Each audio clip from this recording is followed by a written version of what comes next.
earn his way back in here and face, again, Blue Catloach in that bracket round. Blue Catloach, someone who's been around a few tournaments now, and ZZ4, I believe, made it to the round of 16, so definitely a very formidable opponent. Yeah, no doubt. And our runners are going to have to contend with a Tella start today. Now, is Tella, I think there's a lot of speculation on Tella. A lot of runners seem to really like him. What are your thoughts on Tella there, Ed? It's good preparation for brackets. I think that Tella's going to have a lot more value once Fu is off the table. I think that Tella kind of loses a little bit of value in group stages where, you know, if you find a Fu, you're basically just immediately booting that Tella to the curb. But on the whole, I always like seeing a Tella start. It's a lot of utility there, a lot of options that it tends to open up for sort of unique ways around situations. Well, and of course, we've got 7 objectives today, and as always, we need to complete all 7 of them in this flag set. Is there anything here? We've got the forge on the table today, and I know that's one that takes a little bit of extra work because you need a lot of different key items in order to make that happen. But what are your initial thoughts of taking a look at these objectives today? This is probably going to be one of the longer end of seeds. We've got 3 of those terminal key items on here. We've got that Adamant Excal, Excal turn-in. We've got the Pinktail turn-in for the Adamant armor. I think this is also a set of objectives where if you see a Cecil, you're like, ooh, what a present, because I'm guaranteed to get Adamant and Excal. Another present is being gifted Edge right at the start of the seed, and that is Cecil there, but that's not the Cecil that you're talking about there, Enth. No, not at all, but, you know, an Earth Crystal to start with is really good. I only sort of caught that starter kit, but that starter kit looked pretty good on the whole. So I'm pretty excited to see where this goes, because I kind of wanted to see that last, like, high-power Berserker kind of party, and this is already a good start with that Ninja right away. Without a doubt, and I think maybe a trip to Toria, both for the key item check in Toria with Edward in the bed, which is something that's on the table in this event, as well as with that party rock, the Earth Crystal in tow. Actually, a trip to the big treasury is almost certainly on the line. We'd like to see something really good for Edge to start off with and just make this party really strong right off the bat. Definitely, and this kind of creates an interesting situation. Only a ribbon from Edward of where do you get your loot then? You go straight to the treasury, and if you get something in there, then maybe if you were tempted to go to, say, Eblin Castle, you skip it. There's a lot of options that having all of that loot at your hands right at the first moment kind of really, really opens up to you. And here it looks like Stoppable Force is the one that's going into the big treasury first. Beernerd looks to be looting out the entire treasury here. We'll see if Stoppable makes that decision after this big one. But first, we get to rake that treasury. And let's see what we get here. Defense sword, the best so far. Zeus Gauntlet's pretty nice. Silk Web, always nice to have. Crystal Ring, Glass Hat, Stardust Rod. Nothing for Edge, really, other than that. Other than that Zeus Gauntlet, no swords, no boomerangs, not even a Mutanite. No, but a very good start for any other Berserkers we might find along the way. You know, you got that defense sword for Kane, you got that light sword for Cecil. We're really just looking for those 2 characters right now, especially with that Excal and Adamant armor coming later. This is classic Berserker seed setup already. And that Stardust Rod is going to give a little bit of power right off the top of the bat to Tella, too. And that's not something that he's usually able to contribute much in the early fights. Yeah, I really like seeing an early Stardust Rod because even just casting it as an item is so strong in some of these early checks. It can really push you over the edge, so to speak. Edge is already going to be quite strong. We are not going to have any problems for the foreseeable future for this party right now, I think. Stoppable Force now heading off to Dancian Castle. Going to launch that hovercraft. We have a couple of objectives that we know we're going to need the hovercraft for at some point. So even though we don't have the hook while in the neighborhood, might as well take care of that. And it looks like beernerd's head over to Fabul Castle right away. We saw beernerd do a little bit of shopping in Toria, and now going to another place that has a shop. Might be looking for something specific while able to maybe take out a key item check here with the Fabul defense as well. I think at this point in time, the real big piece of gear that you'd be looking for would be the cursed ring to pop on that Tella and solve your agility for the whole seed. But it looks like Stoppable Force is going to take this power that he has and try and get more power out of it by going to Eblin. And I'm didn't take a close enough look at the flight plan. It was actually Mount Hobbs that beernerd went to. Found Rosa at the top, but that is a wyvern up at the top of the mountain, able to get a star veil up, and so this boss should go out. Should not be too difficult at that point. Absolutely not, and a great boss to have out of the way as literally the first boss you're finding. Now you're not concerned about, if I don't have an anchor, am I going to almost soft lock myself later if I hit like Wyvern at Sealed Cave or something like that. It's a nice, good peace of mind, and having that Rosa to get her to Berserk right away, real good with the loot we found so far. And now it is off to Fabul, where I thought beernerd was heading for earlier, as Stoppable is going through that run through Eblin Castle, and we'll see if he's able to spike something really spicy in one of these trap chests. Yeah, definitely. Eblin Castle has that like 33-ish% chance of dropping a tier 8 item on T Wildish, so really, really good odds that you'll find something if you're taking the trap chests here. But even just the stuff in the non-trap chests can often be quite good, especially some, good weapons. You find a ninja sword or something like that for that edge, and you're pretty set. It looks like we're going to find the Staleman chest first. Yeah, this is where having edge really helps. That flame spell, being able to take out those skulls pretty easily. And of course, being able to do some supplemental damage with Tella in that Stardust rod is nice too. Taking a bit of damage from that first wave of attacks did edge there, but we'll see if this Staleman could go down. beernerd contending with Octoman at the full defense.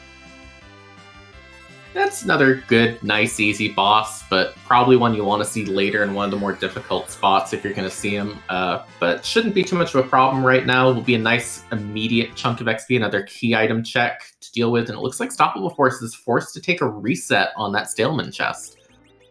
Yeah, a bit unfortunate there, with Edge in the front row taking too much of a beating from the first wave of attacks, and we see an adjustment to the back row there for Edge, and that might be what's needed to keep the ninja alive through that fight. It will still do the same amount of damage with the flame spell, just the attacks won't be as good. You see beernerd rewarded with a power shirt, a pretty nice piece of gear, but no progression yet.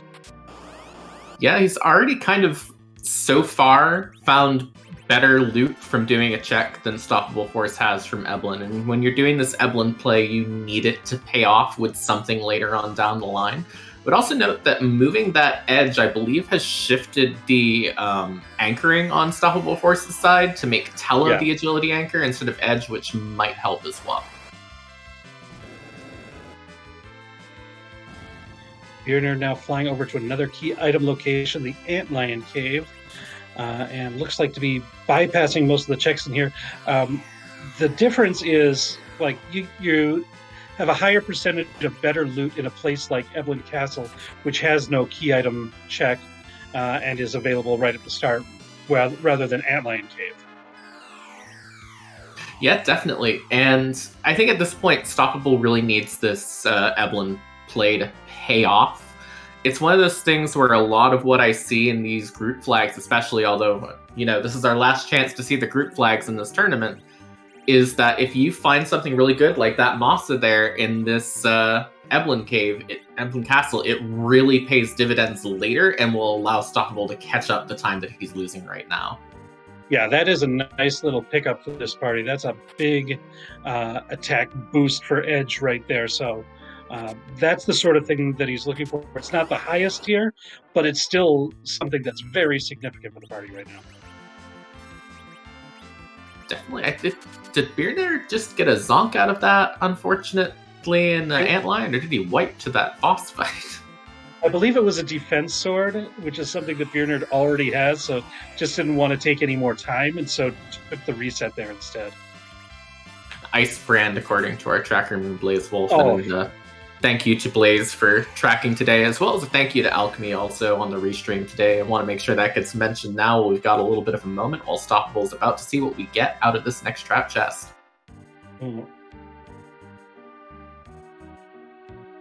Well, if we find a Cecil... Yeah. That'll be nice. beernerd now making his way up Mount Ordeals, finds a purple robe. We're going to get a Mylon of some sort of variety, and it is vanilla, Mylon, and Ghasts. It's another good boss to have out of the way that you might be hoping was in a more difficult spot than this, just that you're having an easier time later on. But Stoppable has hit this third chest. If I'm in Stoppable's shoes, where I now have a crystal sword, I am extremely tempted to try and prioritize both Baron Inn and that tower as quickly as possible, as opposed to sort of beernerd, who's just kind of like wanting to get that Tella online by going through this Mount Ordeals check. Yeah, I tend to agree with the crystal sword. Getting Cecil, just like that would make this entire play to Evelyn Castle really worth it. So I probably go to Zot as soon as I feel ready, and hopefully with all that gear on edge, Stoppable feels ready to do it. Should be able to take care of a lot of bosses. That first boss might be a little slow still without a lot of players on the team. It might be worth it to make that trip to Hobbs and get the Rosa online as well. Definitely. I mean, that Rosa just getting to Berserk is going to make a pretty large difference, just in terms of, say, if Stoppable Force had already gone up Hobbs, or, you know, if he decided to burn that Bacchus that he found in a chest on that edge, he could have been through this a little bit quicker, but does get through that chest a bit well, and rewarded with Bahamut. I don't think we'll see Iridia take in this particular thing, but, you know, it's on the table. Maybe if Rydia is in the Baron Inn, then there still might be time for her to be useful, but I think in general I agree with you there, Ent. Yeah, definitely. We'll see more Rydia play in brackets, I think, where we're going to have more kind of mage-focused play from what I can tell from watching it. So the big bonus there is it's just a big old chunk of money, and if you find something good like Bacchus wines or sirens in a shop later, you're pretty well set to just pick up a whole bunch of those now. Yeah, they might be ready to buy those 50 Bacchus wines that everybody needs in order to complete a seed, but beernerd rewarded with just an assassin dagger. Yeah, a lot of zonks so far early in this seed. I get nervous when I see this many zonks early on, because it means two things. It means, first of all, you're not going to find big items later on down the line, because you're going to be finding actual key items. So there's no chance of less chance of like randomly spiking an adamant armor out of a check later on.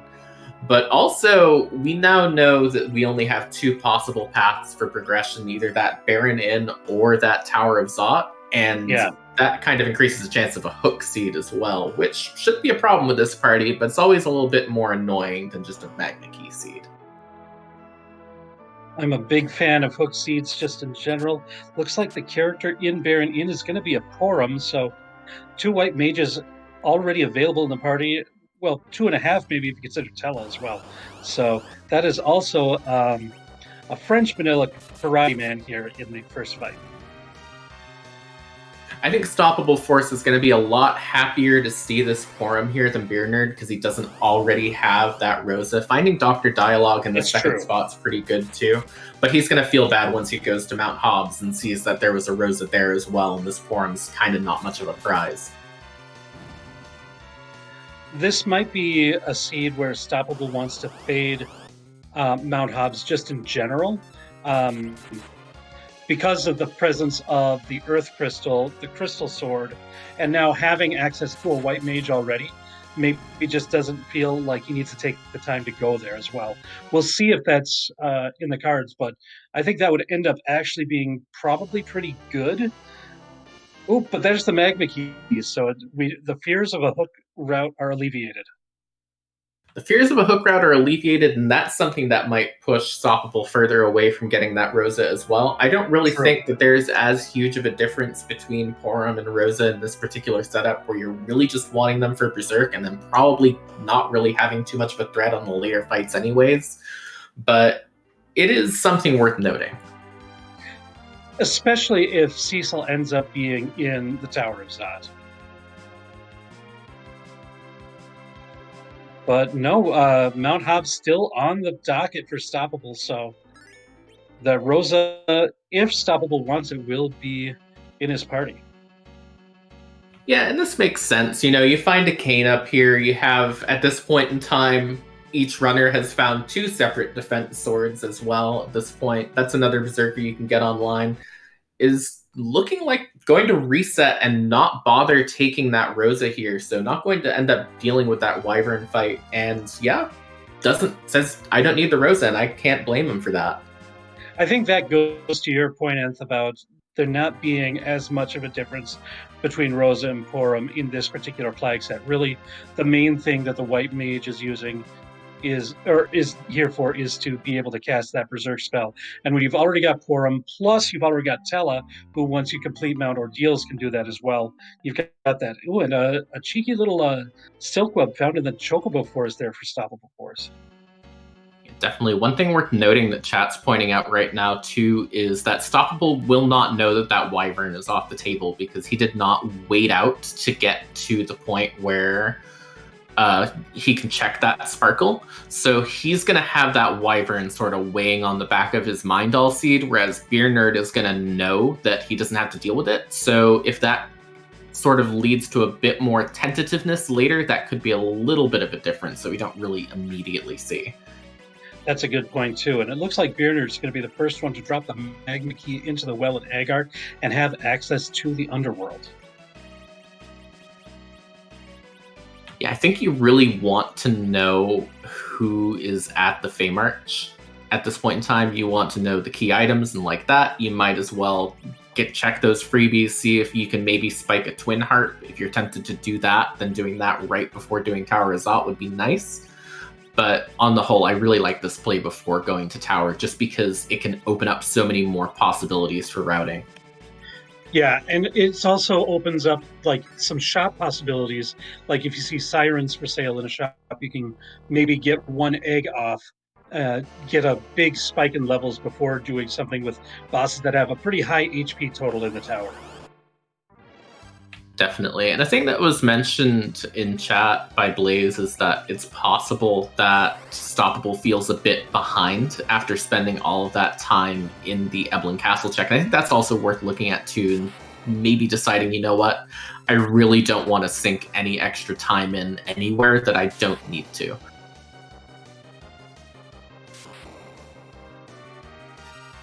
You're now doing some looting up in the job dwarf room, and we have a surgeon.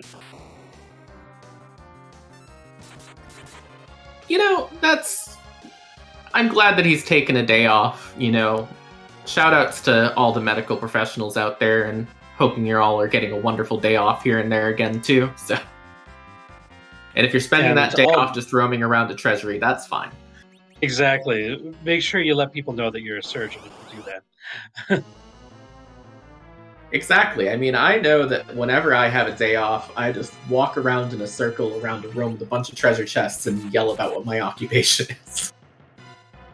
You do see a full moon now acquired by Beernerd, allowing to put the back row glitch onto Edge. So once a weapon with the back row feature is equipped onto a party member, that basically setting of back row is kept on them the entire game.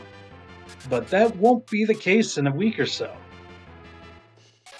Absolutely not. When we get to the bracket flag, that will be the sort of tournament debut of the new, well, not the debut of the new flag, because the new flag is allowing the back row glitch, but it will be the first time that the back row glitch is not on to my knowledge, in tournament play, and that's going to be really, really exciting to see. You'll still want to find like those full moons, because those are a couple of weapons that you can just throw on an edge and keep them in the back row and keep them doing full damage, basically. But we'll lose that little bit of a value from that glitch later on. Yeah, it's going to become more of a decision to, do I want to have that full moon equipped for the back row capability, or do I want to go with the most power I can and have two swords up in the front row, instead of being able to just put on that full moon for a second, then unequip it to the better thing, and you get the best of both worlds to get right now. So I'm really excited. And speaking of powerful swords, ninja swords for sale in the weapons shop in the Feymarch. That is a very expensive but very powerful weapon for Edge. Sort of an interesting setup that we've had going on here. It's, loot your Kane, loot your Cecil, and buy your Edge down in the Feymarch, more or less, and down in the Underworld. And we are really in good shape to have a very big power spike once we start finding some of these characters. I think the worst case scenario for both of our runners right now is you're kind of... The seed is really trying to lead you to say, all right, I can do this as long as I find those berserkers. If you don't find those berserkers, you still need to be prepared to tackle the seed, and Stoppable might have a little bit of an out on that, having that Bahamut available to him. And we see beernerd had picked up some sirens over in Tomra, some coffins down in the Feymarch. Now is cracking some eggs, going to be able to one-shot them with the coffins to really bring a bunch of levels to this party real quick. Yeah, and it might be a play to just prepare for going through overworld checks faster. It might be a play to prepare for doing those Feymarch bosses. I believe it was Bahamut and the Blue Robe. If that Blue Robe is Water Hag, it's completely free. If it's a Gauntlet, it is. But that Bahamut should be free as long as we have enough damage as well, have some Star Veils to pop up. I think we're in good shape to take that out if that's where beernerd wants to go from here. Looks like it was a one and done on the egg, so now is going over to Sylph Cave to trigger the first of the Sheila checks, and then might be time to do some overworld checks after that when back in the overworld. And Stoppable Force now ready to go underground. I think if I'm in beernerd's shoes, I am really tempted to see what that package from that Feymarch chest is, and also in Stoppable's shoes once we get there, because I think you sit through that package for a Cecil, you maybe sit through it for a Fu, but I'm not 100% sure if it will save enough time. But that Cecil alone would be a huge benefit, so you kind of got to see who's there. Yeah, I mean, maybe in beernerd's case, I think almost certainly in Stoppable's case, since Stoppable went and found that crystal sword. Or am I getting my people messed up? Oh my goodness. No, my you're brain correct. not working. Stoppable did find okay, it, yeah. Good.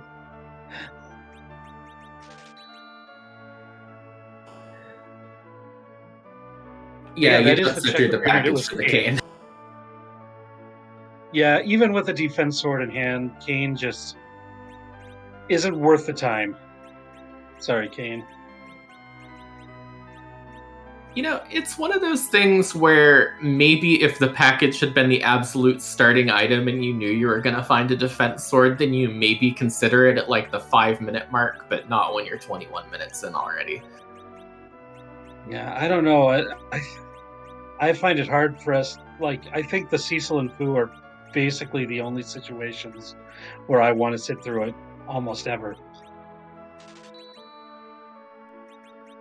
Well, there's a dart from Sheila 1, the spoon picked up. That does put Spoonward on the table, should either runner decide to go for that.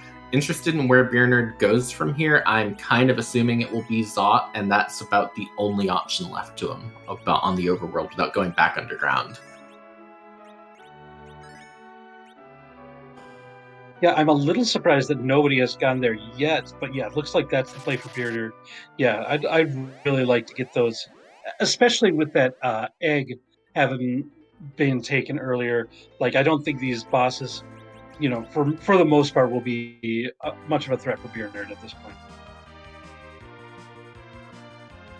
Yeah, I mean, I don't think either runner will really have too much of a problem getting there. Even if Stoppable does not pop that egg himself, I don't think he's going to have too much of a problem if he goes and heads up to the tower right now, just with the power he's gotten through some of those items in that Castle Eblin play, and finding, I believe, a Masa as well for that edge, but is going to check at very least Dwarf Castle's shops right now. Yeah, and I think beernerd skipped over those shops, but found what he wanted to in the other couple shops in the underground. We see a bandana and an Ogre Axe, a couple nice pickups, but that Ogre Axe, nobody in the squad who can use it at this point in time. Still checking weapon shops. Hasn't been to the Feymarch where we know those vaunted ninja swords are for sale. No, has not yet. But over on beernerd's side, doing that little bit of a checking for that flame dog chest, does not find it in the obvious locations, probably won't go out of his way, but does find a full moon, which I believe he already had, and an hourglass, which could come in very handy later. Stoppableforce is going to try this fight here in the Dwarf Castle, and this is Rubicant. I think this might be a little bit dangerous. I don't know if there's any pieces of Dragoon gear that that Edge has on. That would help, but it doesn't look like it. That's taken pretty much full damage there, it looks like. Yeah, I think this is still doable, and I think this is an interesting play for a character on Stoppable's side, where he just wants something, again, still looking for that Cecil, still looking for that Fu. And beernerd, on the other hand, finding the Water Hag here at Magus Sisters. We have good Queen Gauntlet down in the Feymarch today. Well, good timing on Stoppableforce's side, getting that Ice 3 to get through before the cloak is turned on Rubicant, able to take out. So well played there by Stoppableforce and utilizing Tella for the black magic damage. Absolutely. This is what I was talking about earlier when I was like, I want to see some of the interesting sort of plays you can do with the Tella. If you got it, there's the Cecil as well. I think Stoppable might have just taken a little bit of an advantage here. That is exactly what Stoppableforce needed after taking that time at Eblin Castle.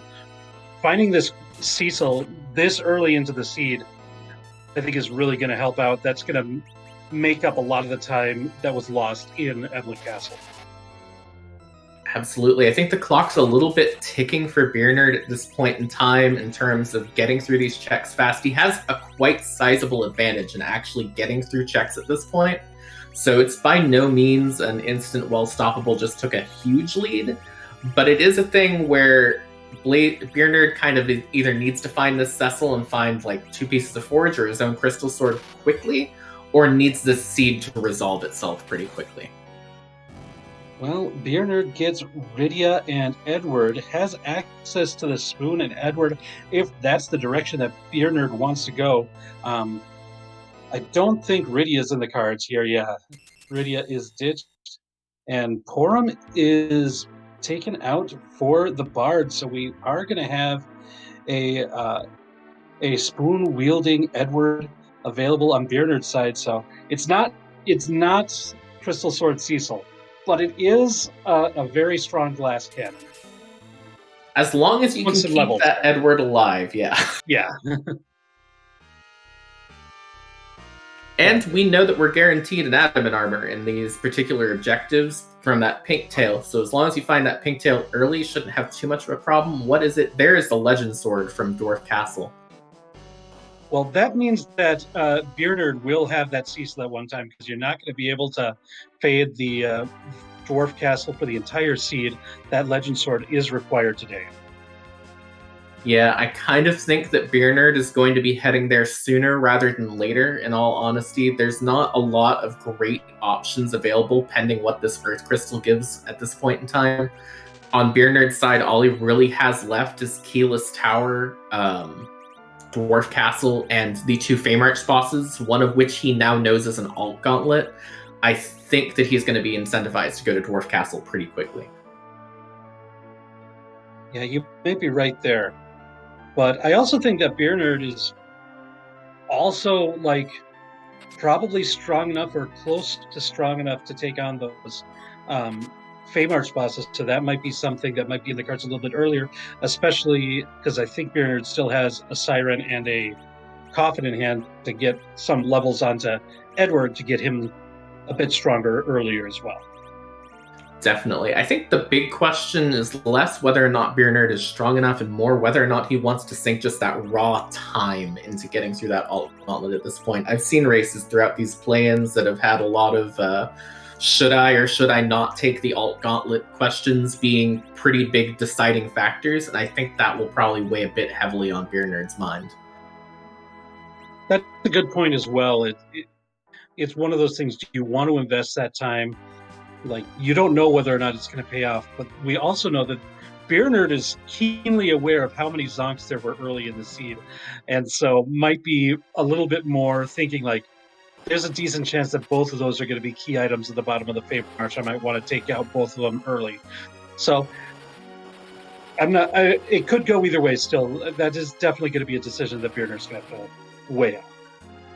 Definitely. I think in beernerd's case, you probably do Dwarf Castle and hope to spike out like exactly a foo before going down into that alt gauntlet, hoping that you find like just that source of quake or something like that to get through quicker. But finding the Cecil won't be too much of a disappointment when he doesn't find that foo there. I think beernerd's best weapon for Cecil currently is a lightsaber, unless he sold it. I don't believe he's sold it now. Or defense sword, I think, is actually technically a little better than a light sword. So, at any rate, it looks like your prediction was correct. Beernerd heading over to Dwarf Castle and is going to fight on that Rubicant very shortly. Definitely. He's probably not feeling particularly great about finding only that Edward on Zot. No key item. Rydia's the other character. I guess if you want an anchor that's going to be like really low agility, you just leave her in the Tower of Wishes and pick her up later. But on the whole, that Tower of Zot play is really not the right play today.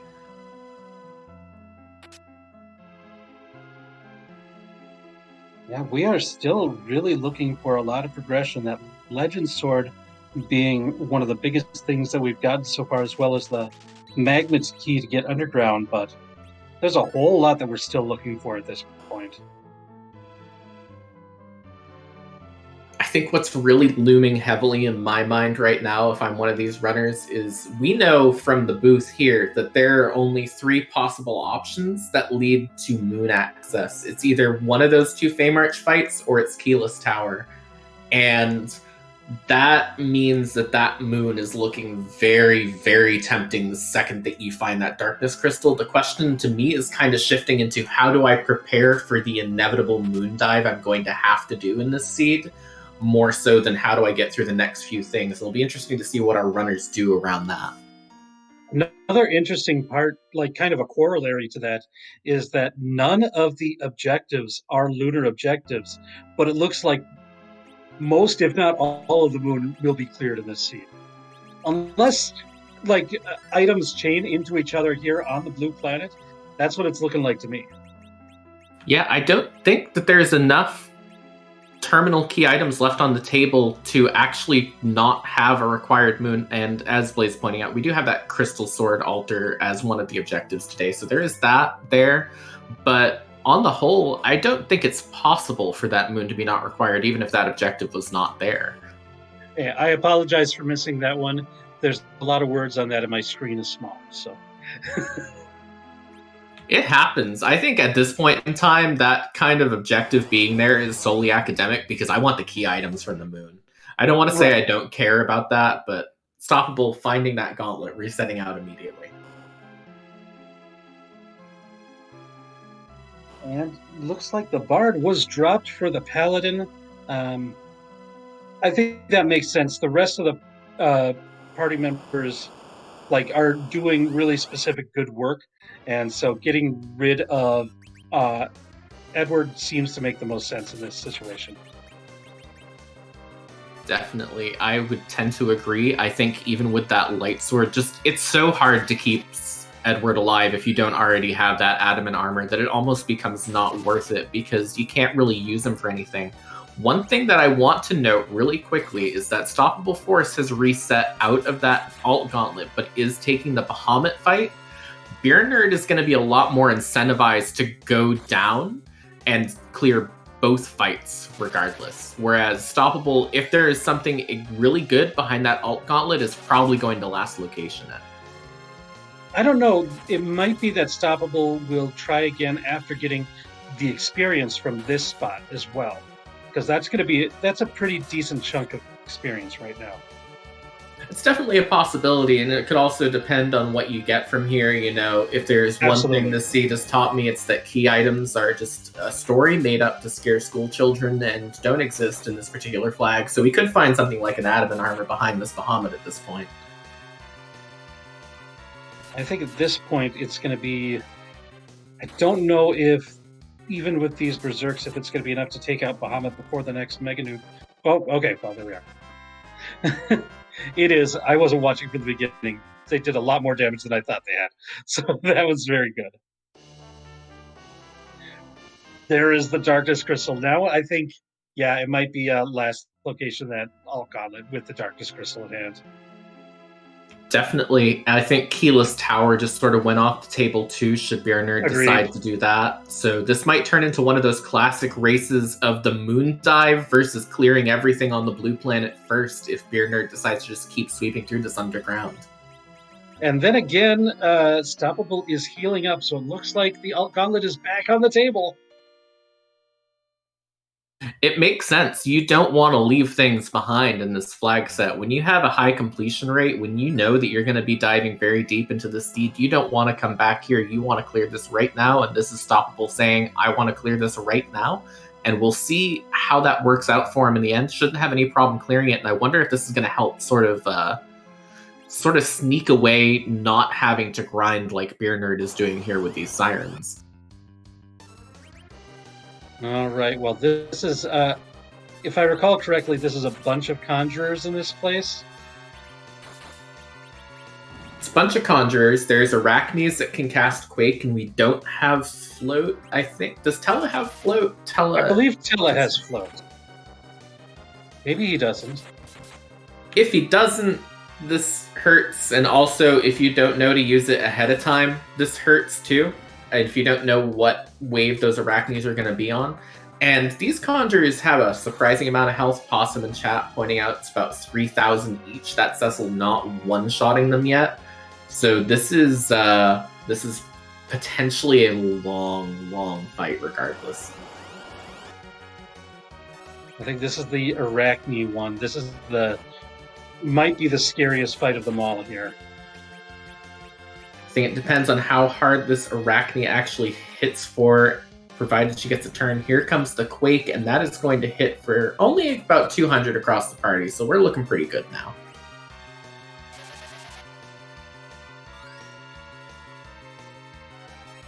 beernerd also now back to the Feymarch. Took another little mini grind with the eggs, and so it's going to be coming into this fight with higher levels, but no Crystal Sword on the season.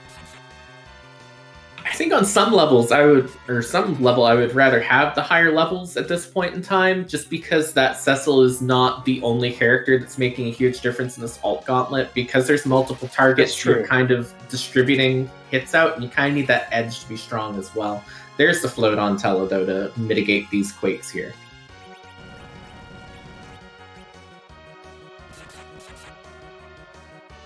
Really leaning on Tella here. You see the Ether 2 coming out. You want to make sure that Tella is very good at a utility position with magic, but that low MP sometimes hurts, but it's wise to preemptively use the Ether 2s to be ready for the rest of this gauntlet. Definitely. This has sort of turned it a little bit into an impromptu Arachne grind also on Stoppable's side. Getting quite a bit there. Does get the swoon proc on the second one, but the third one is already out. Just needs to drop this one down, and we'll be on to wave 3.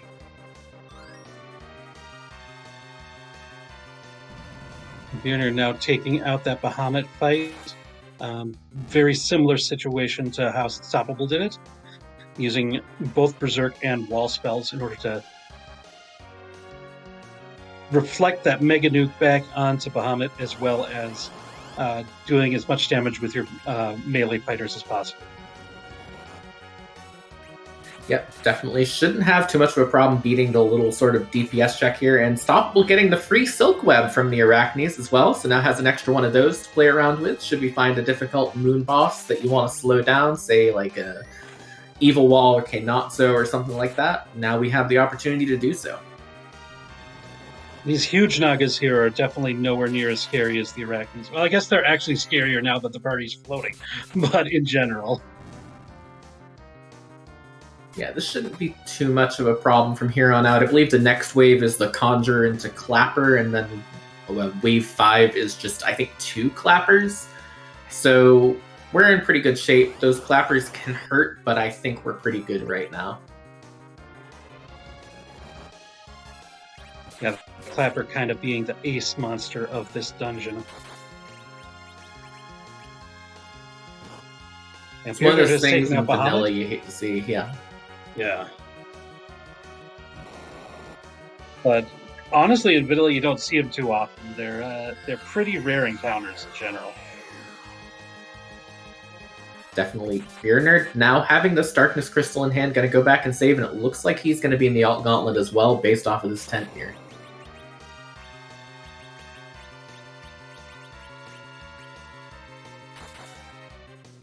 Here's something interesting I've just noticed that is worth noting for beernerd's eventual moon play. Beernerd just used his last tent. He does not have camping supplies to get through that moon right now. He probably needs to find something in order to get those heals to get him through the moon, or he might be looking to duck out early because he's not going to have a lot to sustain him to get through those moon fights, especially with this Tello with the only 90 MP pool. If you can find camping gear, or if worse comes to worse, a lot of cure pots, then you can be okay. But yeah, other than that, it's going to be tough to get through all of those fights without being able to recover very much. Yeah, the alternative is like exit out, go to the whale, use the big whale, all the way back down after every fight, or otherwise this is going to be a little bit more dangerous. I don't think Stoppable has found them either, so it's sort of like a equal thing, but it is a bit of an annoyance. Just a Sand Ruby for the defeating of the Alt Gauntlet, so a little bit unfortunate there, but at least it won't be looming in the back of the mind for the runners for the rest of the seed. Yeah, and there's every chance again that Sand Ruby could have a foo in it. It could have, well, basically just a foo in it at this point in time, I think is what we're looking for, but it is one of those things where this might play out a little bit better for Stoppable than it did for beernerd, because Stoppable got levels from that beernerd doesn't need quite as much, because beernerd did the separate grind. That might help him out a little bit in the end. beernerd did use a little bit of foreknowledge in this fight, cast the float before entering the gauntlet, knowing that those Arachnes would come. Now, Stoppable didn't end up like costing a wipe or anything like that. Was able to get him off eventually, but that was just a little bit of extra preparedness that beernerd had for that fight. Might have been a little bit of remembering that it was the gauntlet beforehand, so might have been in the mind of beernerd for a while, or it might be that Stoppable hasn't seen that gauntlet before either. So the presence of the Alt Gauntlet is a really interesting one, because all the other bosses basically act the same no matter where you see them. Like, there'll be different like attack strengths or whatever, different hit point values, but they'll have the same attack script, so you know what's to come. With that Alt Gauntlet, every single boss spot is different now, and so it's going to take a lot of practice to memorize which battles are in each Alt Gauntlet spot. So that's something to be aware of as well. Definitely, and one thing also worth noting in how beernerd is treating this gauntlet, beernerd has coffins and is using them very heavily, taking out the Conjurer on every single wave to ensure that he's only having to deal with one of these summoned monsters each time, which is really shaving a lot of time off. I think he's probably gotten through these last 3 waves in the time it took Stoppable just to get through the Arachne wave. Right, so that's another thing that might be that beernerd is more familiar with what's going on in this particular Alt Gauntlet spot. We didn't see Definitely. it, like Stoppable Force did make a little bit of a bonus in the routing, didn't do the they hadn't done the Fabul defense yet, and so now can route that in along with the Sheila 1 check, whereas Beernerd made two separate checks to Fabul for doing that. So both of our runners, their routing and knowledge paying off a little bit in different ways.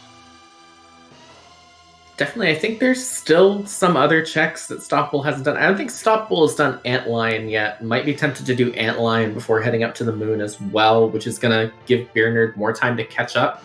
Beernerd probably still a little bit ahead. The big question is, does Beernerd decide to go and do the keyless tower? Or does he say, you know what, it's moon time 100%?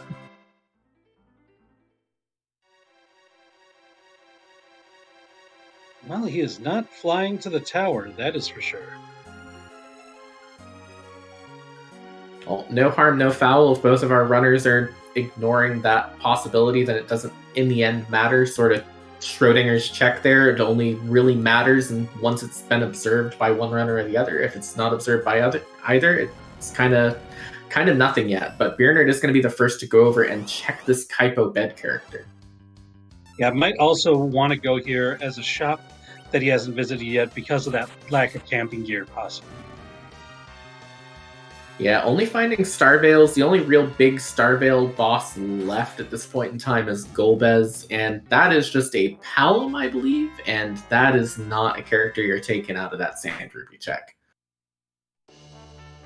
And Stoppable Force getting that Ice Brand as a prize for completing Antlion.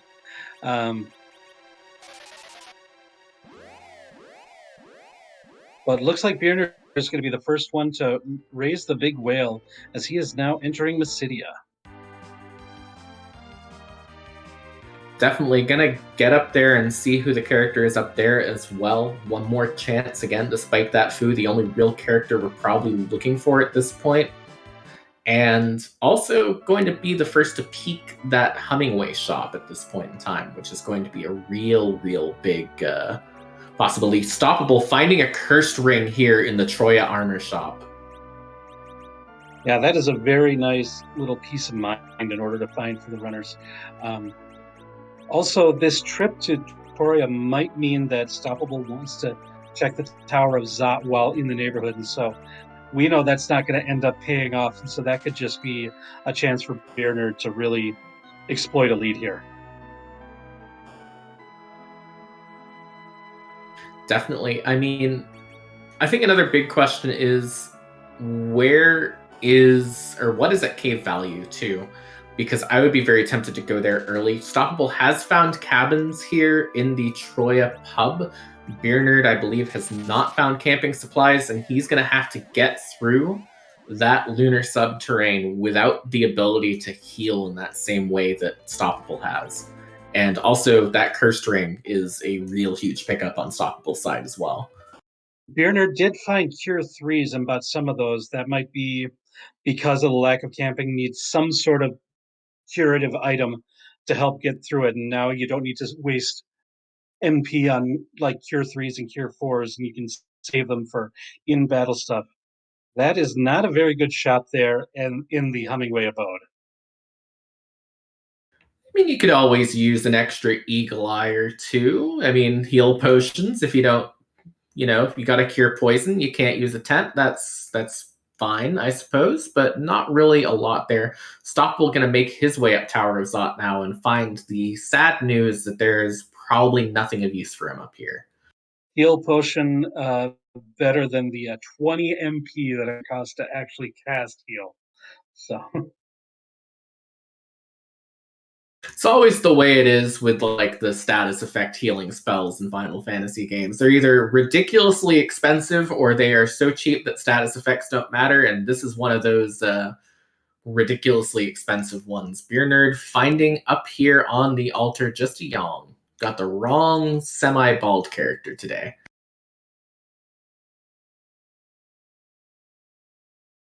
yeah, I don't think there's really any chance in Young joining the party here. And yeah, kick to the side really quickly. Beernerd now leaving. Looks like it's going to be a save and then probably right back into the lunar subterranean. Yep, it is dive time. I've got to assume he's probably going to do the sort of bottom up dive, possibly even starting with that crystal sword altar. But I think you're full clearing the moon regardless, unless you find. Actually, I don't think there's enough checks on the subterranean to find everything that you're looking for, unless they're all exactly the key items we're looking for at this point. So probably doesn't really matter what route you take at this point. Yeah, now we're at a point where we're almost 50 minutes into this, and we haven't had a single objective completed yet. So this might be one where it starts off really slow, but at the end, it really kind of like cascades one to another. And we see beernerd opening a chest here in the lunar subterranean. Might be trying to spike a like a tier 8 item for that Cecil, because remember, Stoppable is the one who has the crystal sword. There isn't anything special for Cecil right now. He's just a really strong character. It's been a very interesting question leading into this tournament of whether or not these subterranean trap chests would come into play. I think the general consensus among most runners has been that it's not always worth it, but I have seen adamant armors pop out of these chests. It's a real high chance of getting that tier 8 item. It could be the thing that sort of swings things into beernerd's favor fully. But we do see yet another siren utilized to get these warlocks up here with the mute bell item. They're basically harmless, and this is going to be a big chunk of experience, even more experience than you get for the eggs here, especially when using this life glitch. When you kill an enemy and then throw a life potion at it, it revives, but it revives at 0 HP because all enemies have 0 vitality, and you get credit for that second kill, because that's how this game works. Yep, and that last set of warlocks was enough to get Cure 4 onto Rosa, which is to me the real big prize of doing that here. Now Rosa can handle all the healing, no problem. You don't have to worry about using up Tella's incredibly limited MP pool to get through the rest of this, and beernerd's in a really good shape now for the rest of this dive. Looks like really trying to spike something. Getting a power robe out of an untrapped chest. Very nice pickup for Cecil there. Yeah, you also see helmet, that also useful. You also see that crystal sword making short work of the D-lunars here in the towers after stoppable force. Yeah, crystal sword Cecil against D-lunars. Those lunars dragons have no shot. Definitely, and over on beernerd's side, finding a behemoth chest. This is fine. This is very much fine, and hopefully we'll spike one of the items he's looking for out of here. If he spikes a crystal sword, that's real bad news for stoppable force. If he spikes adamant armor, it's kind of bad news for stoppable force, but not as much. Excal, it helps a bit.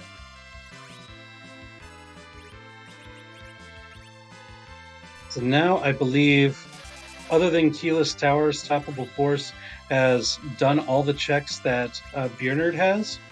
Unless I'm missing something. No, here I it is. believe so as well, yeah. No, we have more or less parity at this point. Beernerd is spending a lot of time on finding something to get through, and Stoppable kind of already has it. So every one of these fights that he takes at this point with Stoppable on his way to the moon, I don't think even if he finds a crystal sword out of here, it helps him as much as it would have if he'd have gotten through this a little bit more efficiently. There's that.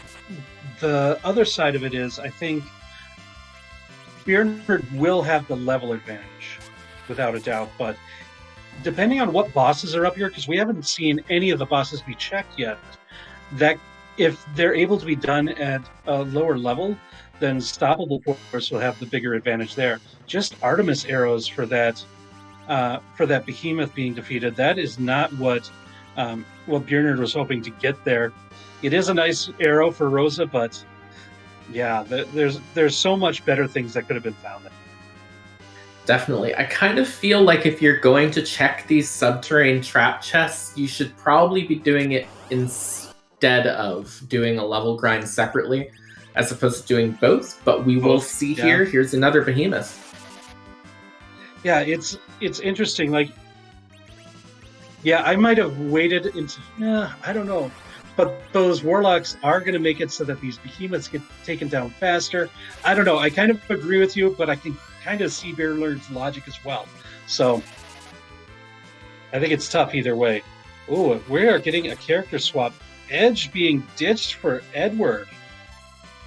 That was not on my prediction card. Are we going to see Spoonward play here? Not finding arrows, looking to back row that edge, going for the Spoonward here as opposed to having that edge in his party. This is an interesting play. I don't know how this actually ends up in the long run, but it certainly is a very spicy possibility.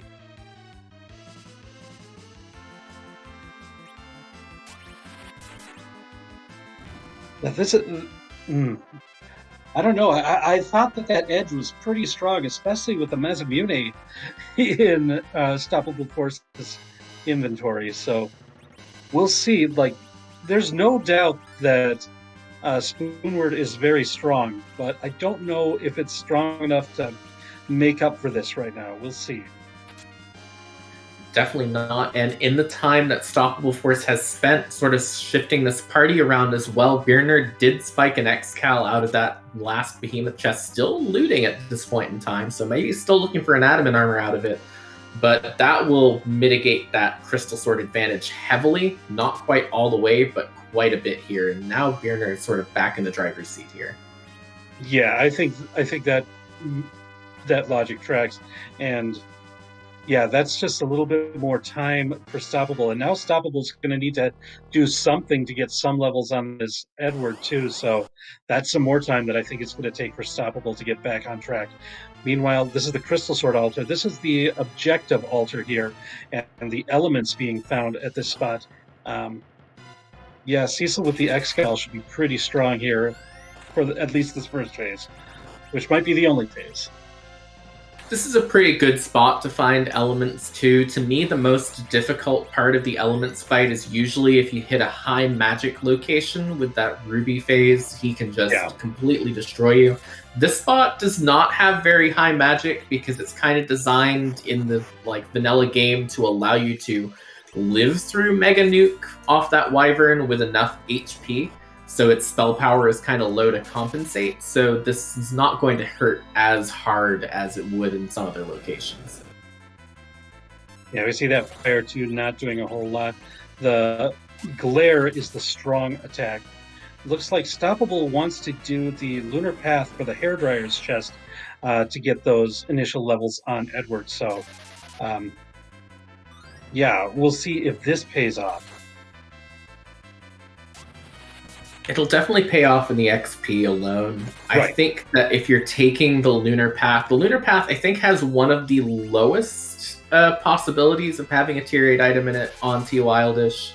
It's kind of a thing that you're taking only for the XP and hoping that maybe you get something out of it, but this is definitely more of an I just want that big chunk of experience play than an I want an item out of it play. So definitely interesting contrast and strategies there.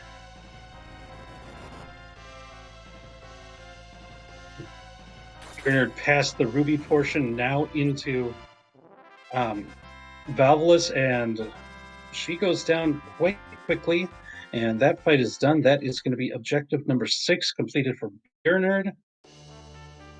And just a golden apple. Yet another Zonk. It'll be helpful for Stoppable. He's going to get a small orchard worth of apples going, and that'll help pick up the Spoonward's main problem, which is that he has a health pool best described as technically there, and that will help a little bit in that. Stoppable's going to be a lot happier to see that than beernerd is. Yeah, he doesn't have a health pool, he has a health puddle. Exactly. It's if you're calling it a health pool, it's like one of those reflecting pools in front of a monument that's really, really shallow and just there to provide a really pretty picture. Technically a pool, but yeah, it really is a health puddle. Stoppable has made the play to go into the Cave Bahamut, so we are going to check to see who the boss is here and see if that's something that Stoppable is able to deal with. Going through quite a bit of different routing here on the moon compared to beernerd. That is Baigan. Ow. That is a scary fight, but it looks like Stoppable wants to try it. I'd be scared about my wits and leave.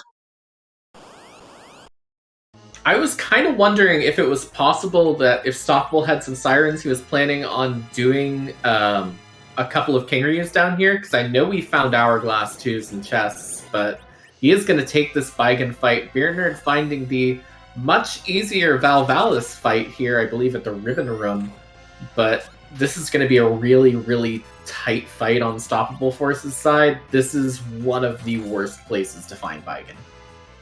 Without a doubt, this is one of those where I see Baigan in this spot. I'm like, I hope I do not have to fight this fight. It looks like he's going to do cover strats to get through here, so this should be fine as long as he can keep Blinka, although he can't really Berserk Cecil with that particular he's got the cover strat there. Still getting hit for 1200. Stoppable going to reset out of this and say, you know what, this is not worth the time right now, and I got to respect that move. Yeah, and I also respect this move of not doubling down and going back into that cave. Going to head over to the Lunar Subterrane instead, and that makes a lot of sense right now. Definitely. Meanwhile, over on Beernerd's fight, this Val is going okay.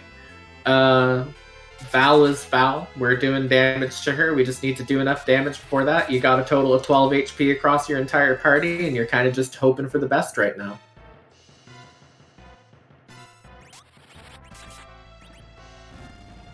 And Valvalis has been defeated by Beernerd.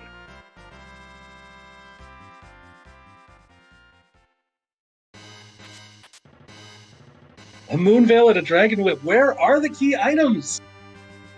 We are in for the chain of doom in this seed at this point, aren't we? It's gonna be like Twin Harp into Baron Key, or into Tower Key, into Luca Key, into Baron Key, and then the 3 terminal key items will be like behind Pan and the Baron Basement Throne at this point. All right, well, next door to that Valvalis, Beernerd finds Odin. It's a pretty free fight, all things considered. I think we might have a Thunderclaw. If we wanted to pop that on edge, might do a bit more damage there, but just going to dart some stuff at this Odin instead and try and get through that way.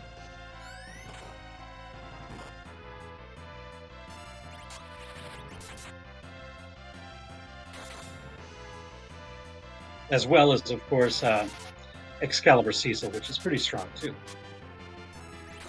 Yeah, as it turns out, Cecil is a very good character. I'm glad we got one last chance to sort of show off how good he can be in a seed before he takes his vacation for the rest of the tournament after today.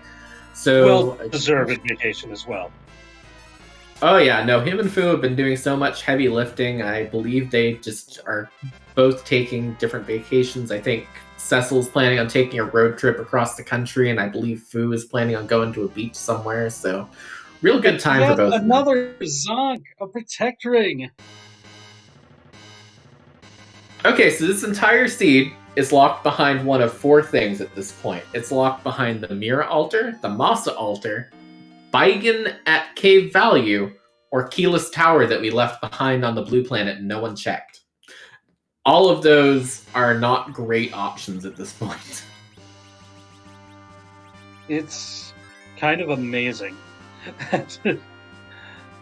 how narrow this seed actually is.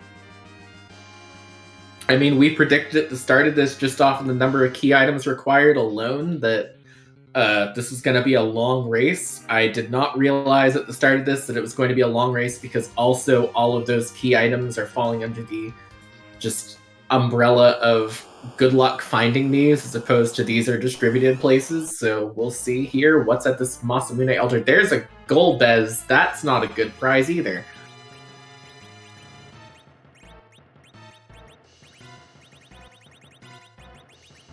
Yeah, and not being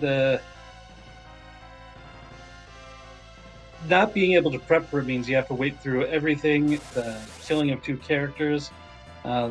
Looks like that Rosa might be wearing the heroin robe. I believe that protects from the cold gas. I think she might have the ribbon on that we found in one of Yeah, these there was a checks. ribbon. Yeah.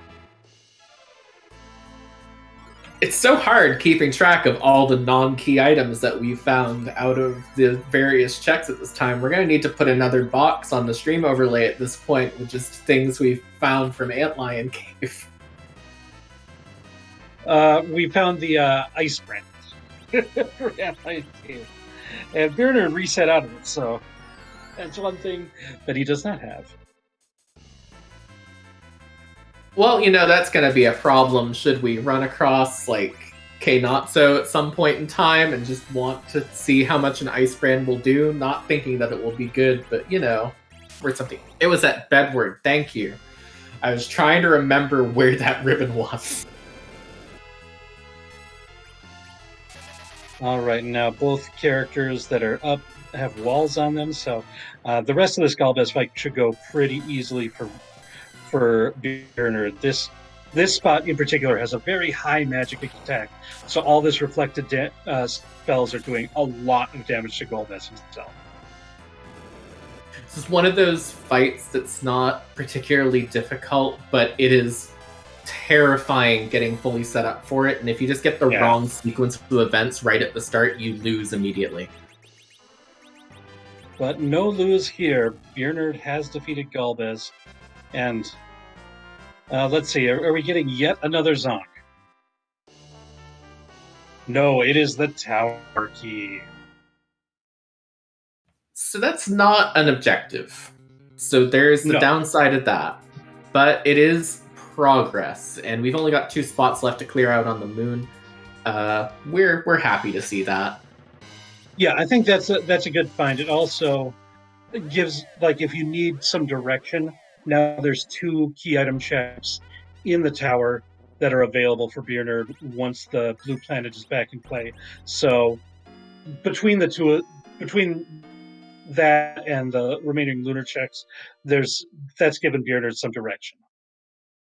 Yeah, definitely. I mean, it's kind of one of those things where you're not so much happy about it as much as you don't have a choice but to be happy about it because you're running out of other options. Meanwhile, Stoppable Force does take a wipe to the Odin here, so it needs to give that another shot now. Yeah, and we see Stoppable Force adjusting the battle speed, something that's a real heads-up play. If you've got a difficult boss that you think you've got the tools to do it, but just not quite like the response time, that can really help out in a situation like that. Definitely, and I think it's another one of those things where it's kind of a problem dealing with Edward's health pool at this point in time, and Porum's health pool as well. We're really seeing the value that beernerd got out of taking that Rosa, where if you're taking Porum, you're kind of gambling that you'll find something early, and with this seed, you're not finding something early, but does use the hide strat to get through that first. Might be looking to do the Thunderstruck on Odin here. Yeah, that looks to be the plan here. You see if Stoppable Force can get the timing right, as Dark Elf is in the Mirasame spot, and here we are, Ken. We see the come in, but a little too early. The Odin hits, so the timing just a little bit off on Stoppable Force's side. Yeah, I'm not sure what he does to solve this problem here, aside from slow it down again, down to 4 now at this point in time, and try again. And once again, Cecil with the legendary Holy Sword. The Dark Elf is another one, and the Dark Dragon that it turns into, that the Excalibur will cut through like butter. Very easily through that. Finding a Baron key, there's another 2 checks on the table, and there's another objective on the table, finally. The big question is does beernerd, while he's up here on the moon, say, I'm going to go to cave value, I'm going to deal with, he doesn't know this yet, Baigan at Bahamut before heading back down to the planet, or does he just head back down to the planet and try and see what he's got? And it looks like he's heading over to cave value. Yeah, we see beernerd drop a save right there. So can just reset if necessarily and head back there. But the way that beernerd's been playing has been really, other than that keyless tower, has been very methodical in checking out everything that's available at the time. Like after that darkness crystal still committing to like that alt gauntlet and things like that. So it doesn't surprise me that beernerd is at least taking a peek at the boss here. We'll see if now beernerd has a lot more levels than Stoppable did, a lot more HP than Stoppable did when trying to do this Baigen fight. So this might be something a bit more doable. It's still going to be a challenge. This is not an easy fight by any stretch of the imagination. I think that was kind of showing on that Odin fight as well, too. Just having the raw HP pool to live through any hits, just being able to get through at that point in time has really helped beernerd in some of these fights. As it turns out, we've been in for a very, very difficult moon today compared to other moons I've seen throughout this tournament. And really, this Baigen's already lost one arm, the other one's going to go down immediately. Yeah, beernerd's in very good shape now. It also shows just the liability of that Edward. Like, yeah, he's very strong with the spoon. He can deal a lot of damage. But that HP situation it's no joke. He does not have much health. So yeah, that's been making a lot of these fights, like even this Valvulus here, Edward was taken down with one punch. So now I think it's time to try to set up a bit of a cover strategy, which means that if you're going for a cover strategy with Cecil, that means you're not going to be able to berserk him, which is one of the biggest benefits that you have when you've got that crystal sword on that Cecil. So I think overall, like this Edward has been more of a liability to Stoppable than he thought of when he picked him up. Definitely. I think there was a moon setup that could have been a benefit to that Edward over the edge. I just don't think that we saw anything resembling that today. And I think sort of a secondary to that too is where Stoppable is kind of bleeding time right now, unfortunately, a little bit. He was probably hoping for a much wider path off the moon than this seed has given us, as beernerd's about to show us what the last key item is here. It's just the rat tail. Another objective, but not as impressive. It's kind of leading you in a specific direction. It's kind of leading you into turn in the rat tail, then do Baron because it's key, because it's an objective, and leading you down that single path. And I think Stoppable Force really needed many options so that he had different outs as opposed to just following the leader. Yeah, with how few key items that were found on the moon in this seed means that this methodical completion of locations that beernerd has been taking has been really beneficial. And so that placement has really favored beernerd's routing. Definitely one thing I do want to correct myself on, as pointed out by Frankie Bones in chat. We have not seen the hook yet, so we can't turn in that rat tail yet. Right, but Baron is still probably the next place that makes sense. And we know that the first fight there is just going to be Dark Knight Cecil. At this point, it's going to be absolutely nothing for beernerd to deal with. Yeah, I think at this point in time, you're thinking back to this Dark Knight Cecil and being like, well, I'm really glad that wasn't on the moon somewhere to add to the pain of dealing with it. Stoppable's going to take a reset out of the Val, though. Yeah, these fights are just not something that this party is prepared for at this time. And I think you're right in that there probably was a set of bosses where like you could chain the levels into maybe some treasure into everything that made that Edward really nice right now. But what we're seeing here, especially this Odin and this Valvulus, are just not ideal for the team.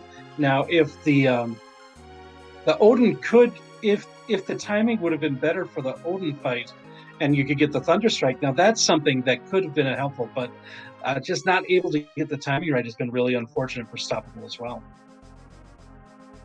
Definitely. It is looking like Stoppable's going to pop these hourglasses up towards the top of his inventory here and pop a Siren, get some levels to get through this, but it's looking a little bit rough at this point in time. beernerd definitely in control of the seed at this point. I think the big question to me is, what do we get for key items out of this Baron check? Because I'm not entirely sure it's possible to not get something out of here at this point.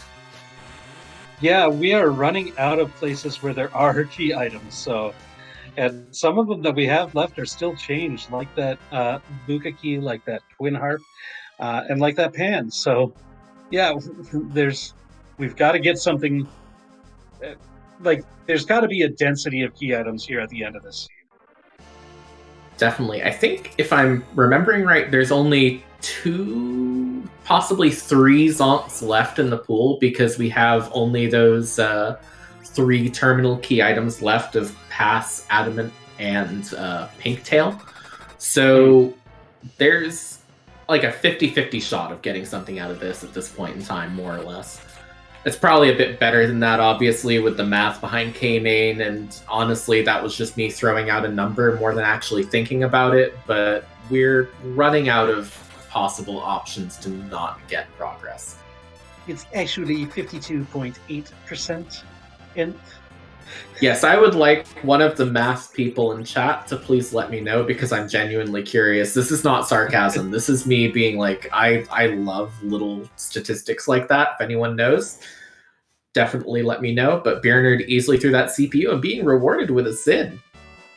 And for the record, I was absolutely 100% being very serious with my math. That wasn't just something that I made up right now without thinking about it at all.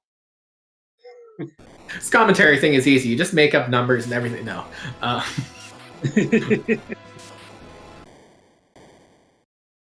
Harp Edward and Ruby Sprite for the statues here in Baron Castle today. beernerd going to be checking the trash here. Meanwhile, Stoppable Force has made another attempt here at this Odin, looking a lot more stable this time than he did last time. Yeah, those levels for that Gold Dragon fight really helped out getting prepped for this one. And Baron Castle has been liberated. That is objective number 2, but I missed what was in the pot. Did you see that, Enz? That was a hook. So that rat tail is now on the table. But here is the question to me. When do you turn in that rat tail knowing that you have the pink tail still left to find? I knew that was going to be the question. That is a tough one to answer, isn't it? I think this makes sense. You go right here to... you're already at Baron Castle, so you go right to the basement, complete that, and you hope that this is the pink tail right now. But otherwise, I do think I turn in the rat tail before I go back down to the underground for the tower. But we'll see.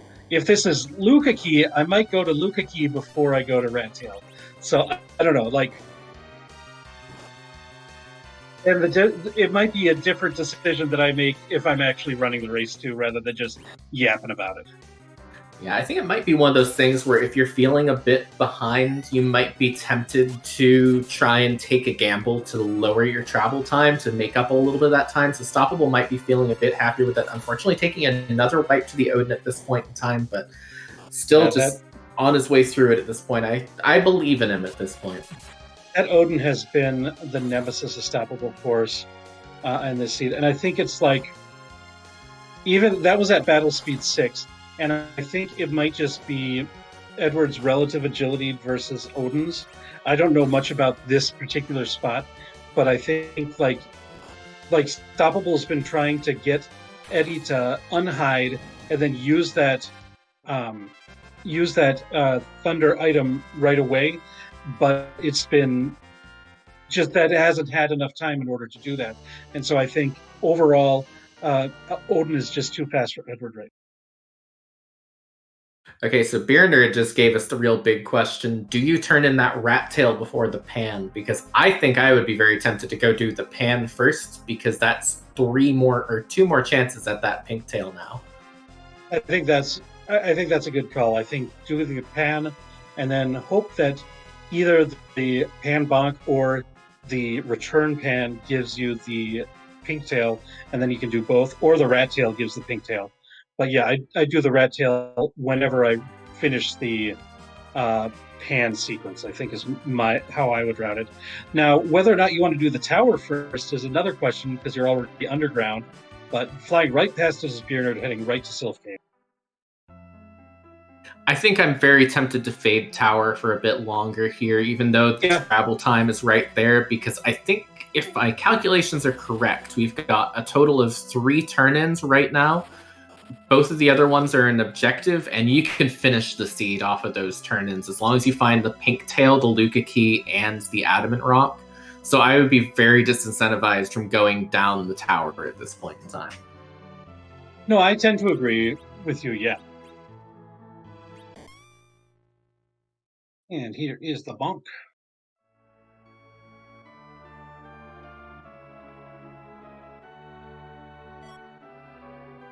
There is the adamant rock. That's one of the ones we need. Forge on your way back up, and then head straight over to the bull, then head straight down to Rattail. Maybe look at dropping off the hovercraft on the way, and going from there.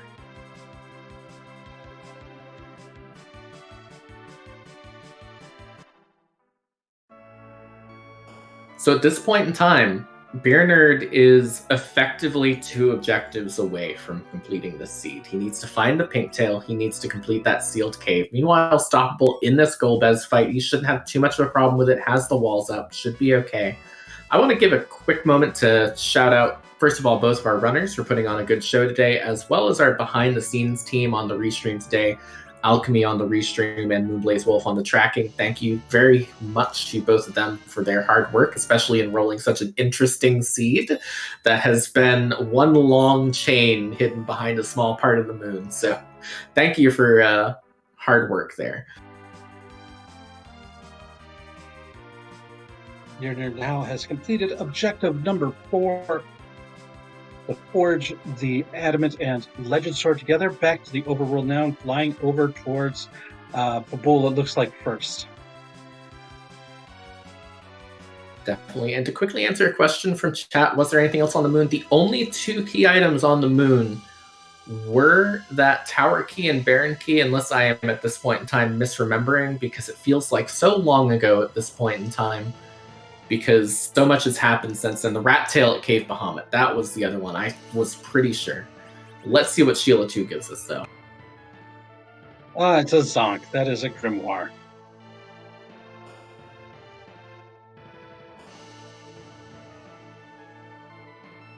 It's an item you can use. Yeah, we'll see about that, yeah. So now beernerd has completed the Return the Pan objective, objective number 5, and is now going to launch the hovercraft. beernerd has not done that yet. We'll do that, and then we'll almost certainly trade in the rat tail for objective number 7, and then I think all that beernerd has left is the tower, unless this gives the Luca key here at rat tail. Definitely. Or the harp. I was about to say, if that rat tail gives harp or Luca key, that's an interesting question. Luca key you obviously do. Harp is a bit more difficult of a question.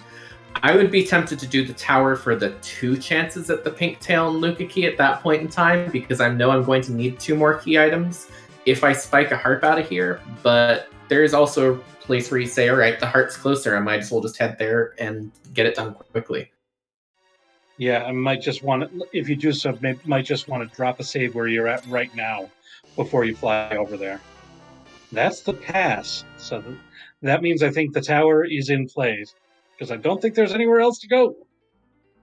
How do you feel if the Luca key is behind that keyless tower and the pink tail is behind that Luca key? This could be a real annoying thing to find out. That might make you feel like you're a bit behind if your opponent did keyless tower at any point in time and you're in beernerd's shoes, because this tower is hard required regardless. Meanwhile, Stoppable Force has gotten through that Golbez, is on another try at this Val, looking a bit more stable than the last time through, so I think he should be fine. Yeah, possibly. The gradual petrify looks like it might be rearing its ugly head here, but here comes the Berserk onto Spoonward.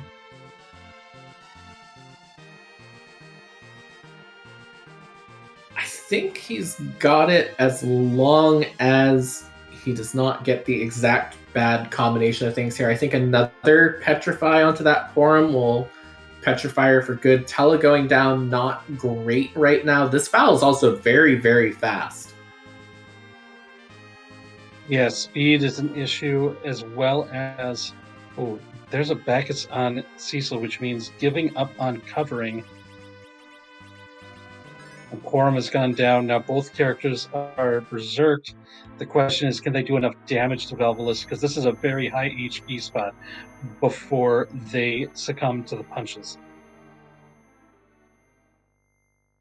Yeah, definitely. I mean, it's a very difficult moon at this point in time. Beernerd finding a sparkle. The only two left are Plague and Ogopogo. We'll see which one it ends up being, and it is the Tower Spaghetti today.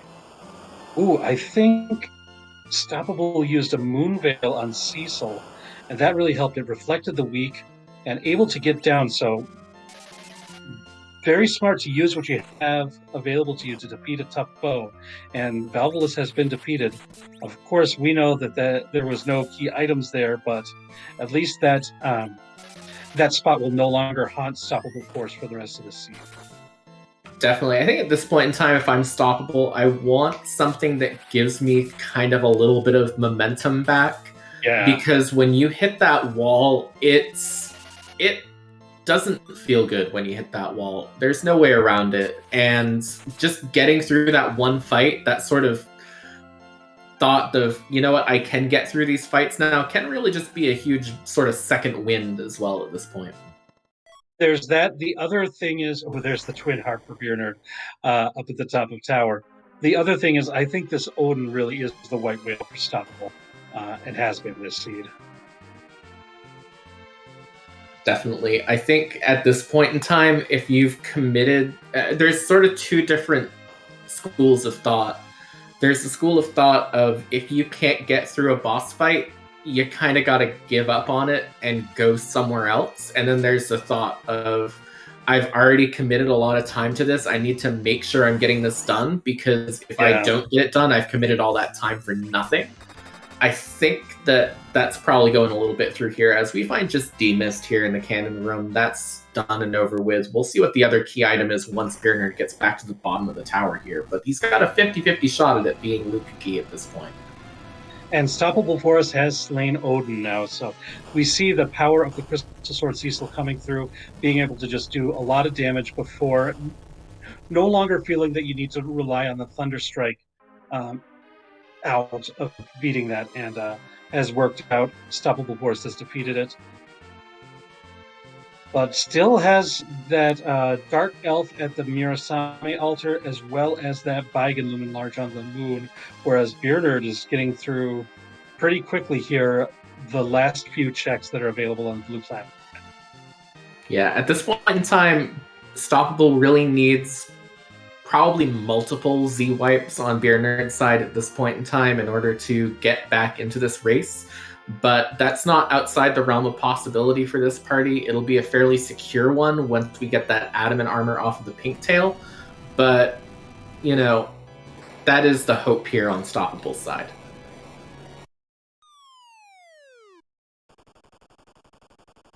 And here is the tower key reward. And Beernerd gets the pink tail. So that means the adamant armor will be in the possession of Beernerd, but it also means that music will be required. Hard required music for that Luca key that will give a zonk at the end of it. Yeah. Big pickup for us here at home who love watching that. Not quite so much on Beernerd's side, who's probably hoping for the Luca key into the pink tail just to be done with this seed already. Right. But won't be too disappointed. Yeah, it should be a fairly quick fight for Beernerd too, with the adamant armor now going to be able to go on. I mean, most likely Cecil, but we'll see. Yeah, definitely. It's worth noting, as Blaze pointed out in chat just now, that Beernerd is getting through these checks lightning quick, just as fast as possible without having that adamant armor. And I think it's really worth noting that. I think it's also worth noting that, you know, over on Stoppable's side, taking these difficult fights at a much lower level, and it took him a few attempts, but definitely showed a good deal of prowess in getting through those fights at the levels he was at that point in time. No doubt, but I think it kind of reinforces something where it's like, when these flags were first announced, like a lot of buzz was talked about. You don't really need to do much grinding in this flag set because you're going to have to do a pretty high clear percentage, and you get a lot of experience, especially for moon bosses. But we see some targeted timing for a few grind fights that beernerd has taken that has really made the rest of the fights that do the bulk of the leveling so much easier. And so I think that's one lesson to be learned. And I know we're just about, I mean, this is the last group tournament flag set, but that's just something to think about. Like, what might be your first impression might not be what's reality in the end as well. Definitely. And real quick, as we're about to get into this music here, sort of the way I look at it is this flag set is a marathon. And one of the skills of marathon running is you need to know when to slow yourself down to conserve more for later. And that grinding is that kind of slowing yourself down. That's a very big skill coming into play here. That's going to be absolutely critical in bracket stage. But it is music time. So that's all for that thought right now. Yeah, we'll be quiet as we listen to a little bit of DJ Spoony B's Rockin' Tunes.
Nice little victory firework interlude as beernerd will pick up that Luke key, that 16 out of 17, with 17 out of 17 being that crystal once he turns that in, and the way to that last objective and full-on go mode for beernerd.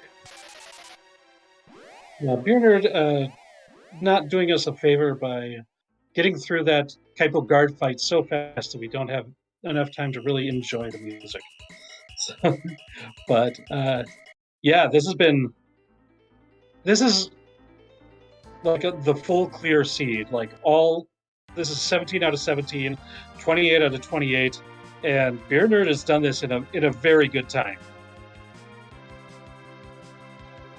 I mean, definitely. I think really showing that he definitely, should be in that bracket round. I don't want that to sound like I'm saying that Stoppable Force shouldn't be, because I think this has just been a very rough seed for Stoppable, and that just happens sometimes. But definitely showing that he has what it takes to get deep into this tournament once he gets through here. I'll be real excited to see those matches again against Blue Cat Luch.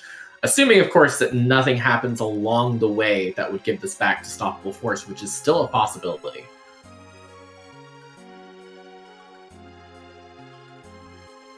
Now it is the long walk down the Seal Cave. Stoppable Force back on the blue planet, and I believe Stoppable Force has faded that Beigen at Bahamut. So we'll have to make another trip to the blue planet before finishing this seed. And, that's a real good call. We know that it's the wrong call for this seed, but I think if I were in Stoppable Forces, I would have been even tempted to maybe consider not doing that Mirasame altar as well, and just said, you know what? I need this to be my way forward for the rest of the seed to pay off, and just gone for it. Unfortunately, will not pay off in this case, but I can see the logic there, and I tend to agree with it. Yeah. these are the decisions that you have to make, especially when you had a really tough time with some of those bosses down at the bottom of the lunar subterrane. It's like, I need to make up time. What I'm going to do to make up time is not fight that Baigen and hope that that Baigen cost my opponent some time and didn't pay off. Yeah, definitely. I think it's a fairly fair assessment to make. I mean, you look at difficult possible bosses at Cave Bahamut, and I feel like Baigen and Dark Knight Cecil tend to be like the top two on that list, generally speaking, at least from ones that I hear at that point in time. So definitely no shame in thinking, all right, this Baigen is a problem. I'm going to let my opponent deal with it and hope that it doesn't pay off. And here we are, Plague down here as the boss of the bottom of the sealed cave. At these levels, and this set of equipment that the team has should not be a problem for beernerd here. Definitely not. It's a nice cruise home in this case for beernerd. It's not, a sprint to the finish. It's a nice, slow pace that you don't have to deal with. I don't want to say slow as in that, but you get the point. It's a relaxed pace. Just getting all these nice, easy bosses to deal with here, and going to be on his way to the Zeromus fight now. And the crystal in hand, all 7 objectives have been completed by beernerd. Has the pass in the possession too, so can just take the shortcut in Toria right to the final boss. Yeah, definitely. The benefit of the 17 out of 17 seed is that you have the pass and don't have to walk the moon again. So, well, actually, pass is not counted in the 17, but don't tell anyone that. It's fine. You can have a 17 out of 17 without the pass, but you're probably going to find it. But anyways, Stoppable through that demist fight, on his way to top a tower now. beernerd on his way out of sealed cave, and I think we're going to be seeing, there's some flags in chat already. Yeah, I guess we could start talking about that right now because it's going to be pretty imminent.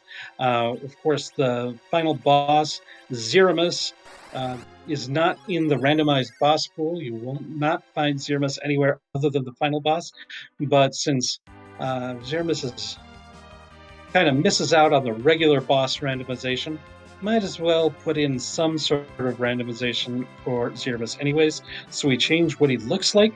The script for Zeromus is exactly the same. It's just a cosmetic change, but it does invite the question. And Enth, would you like to ask the question for the final time in the group round for the Adamant Cup? Absolutely. We've got over 550 different options, so that last question on our mind is, on this Monday, whose butt are we going to kick this afternoon? Yeah, because it is hashtag butt time. And we will see what is in store.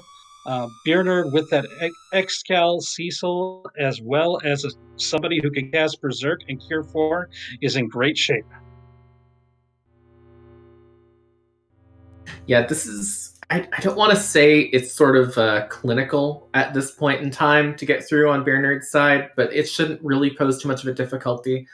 Obviously, Zeromus is Zeromus and can always do Zeromus things to you. In this case, the sort of combo platter of Big Bang into Meteor is the most likely option to cause problems here, but it is a pretty safe fight on beernerd's side.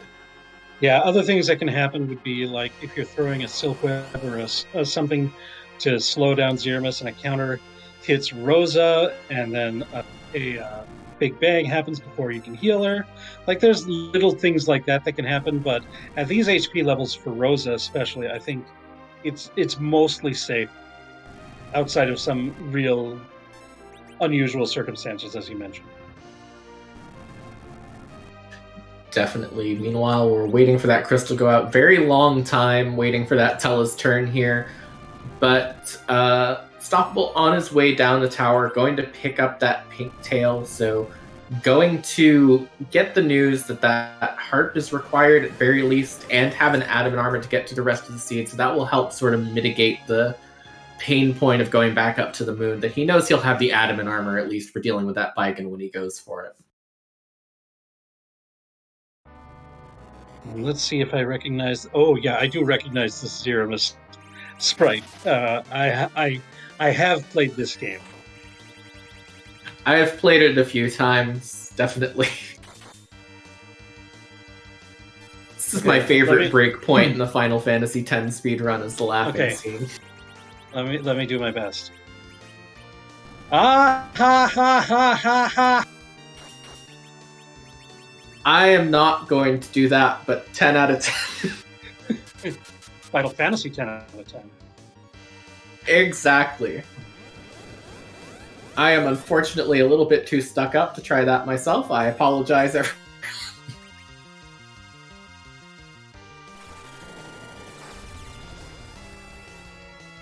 Well, here we are. The first pick time.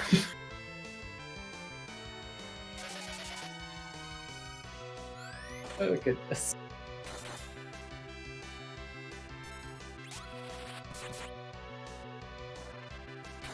All right, so we've got our physical fighters with their berserk status going. We got the Cure 4 after the first big bang, and now we let the berserkers do the work and react with healing when necessary. Yeah, this is, again, very safe. You can just sit on that Rose's turn, and that's what beernerd is going to do here. Just really let the work be done for him in this case. I don't want that to sound like a negative thing, because obviously there's a lot of setup that went into this, but It's always nice when you can have a put the controller down for a while fight. Yeah, and it's also very nice that you can sit on Rosa right here, not have her do anything, just have the menu up. If anything, you can react however necessary. Like if a black hole comes up, you can set up a berserk again. If a big bang comes up, you can heal. And beernerd will know the order of what they come in, but you're ready in either case when you've got the other two like just auto attacking through berserk. It's just one of those things that makes why berserk is so good in this game.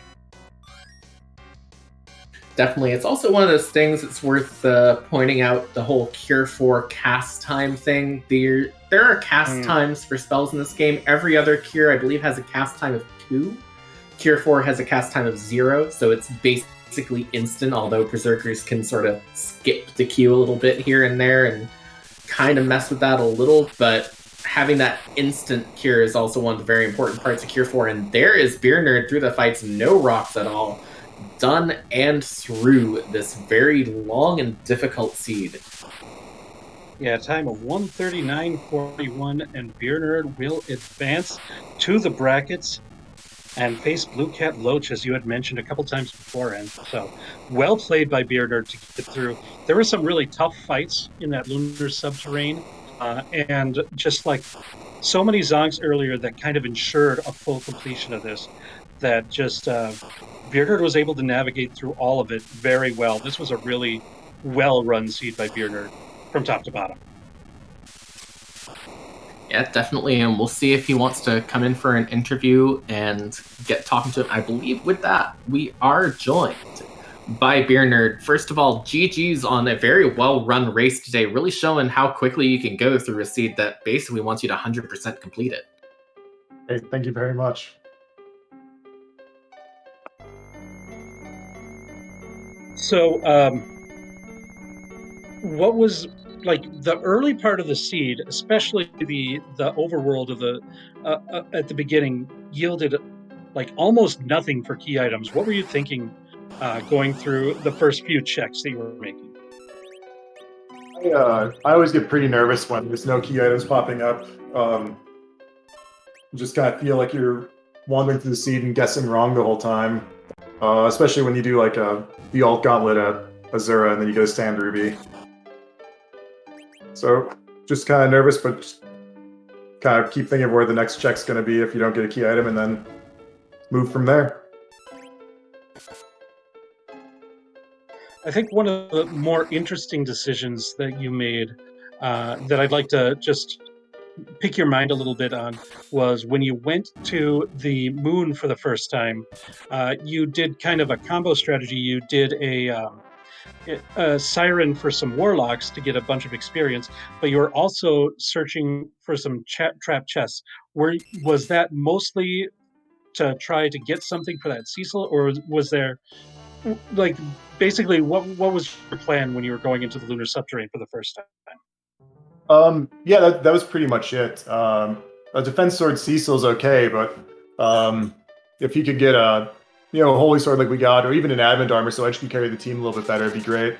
Plus, I was really low level, and hitting another siren would be fine. But I feel like spending a little extra time and finding an early Excalibur was really helpful. Yeah, definitely. And it was kind of vindicated quite a bit as a strategy too. When you got down to the bottom of the subterrane, finding, the Odin there, the White Spear Altar, the Valvalis at the Ribbon Room, all those sorts of more difficult bosses down at the bottom of the moon. One thing I want to ask real quick is, were you at all tempted to head back to the blue planet before checking cave value, or was that something you were always going to head over to Bahamut and see what was there first? So I don't know. I have a habit of just full clearing moon when I'm up there. So I think I was just gonna go over there, especially because I had a lot of key items. If it was just the one, if I just had one left to go, but pretty much everything after that. Yeah, I felt like there's still so much to find.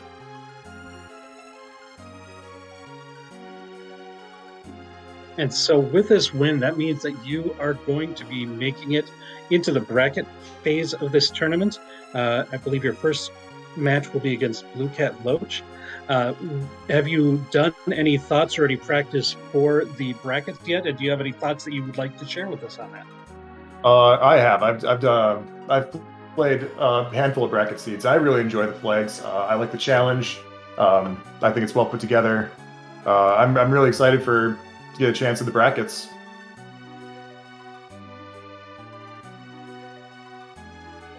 I don't really have a good strategy or anything, though. I just kind of Well, fair enough. play and have fun. Well, did you have any other final thoughts to share with us while we've got you here today? Just that. I mean, this tournament's been great so far. Thanks for putting on the show, and thanks for everybody behind the scenes. Also, everybody in the Zeus Gauntlet was really great. I wish them all the best. They're really fun to, go through this tournament with. Oh, and I'd like to thank stoppableforce as well. Put a good race. Well, thank you for joining us today, GGs, and good luck in the brackets. Hey, thank you very much. Okay, so that was beernerd, the winner of today's race, and now we are just going to continue watching the rest of Stoppable Force's run here. Currently in that fight against Plague down at the bottom of the Seal Cave. Yep, and really making good time getting through here. Gonna get the knowledge that this is unfortunately, well, actually already knows that this is just a white shirt, so does know Right. that Twin Heart, well, actually knows it has to go back to the moon at this point. So a bit unfortunate there, but gonna get through that plague fight really, really easily here. Yeah, we're at the point where even Edward is dealing tons of damage that still has a very small HP amount, but the strength gonna pay off in fights like this on the Plague. Now, that Plague is like one of the fights that you'd think that Edward would have been a bigger asset to on the moon, where against those couple of bosses that he struggled with, right? Yeah, So that's definitely. a fight where that HP total doesn't matter at all. Yeah, it's real good having fights that you don't have to worry about after going through that tough time up on the moon. And really, it's one of those things where that gamble to go back from the moon without checking that Cape Bahamut was a gamble. It has not paid off in this particular case, as Stoppable Force has decided to forfeit this match, and I believe we will still be getting him in for an interview here shortly. But also no shame in saying, you know what, I've seen everything this seed has to offer. I don't need to finish out the rest of it here. Yeah, and I believe we are now joined by Stoppable Force. Stoppable. GG's on your run. I know it didn't end out the way you wanted. You had a couple of tough fights, like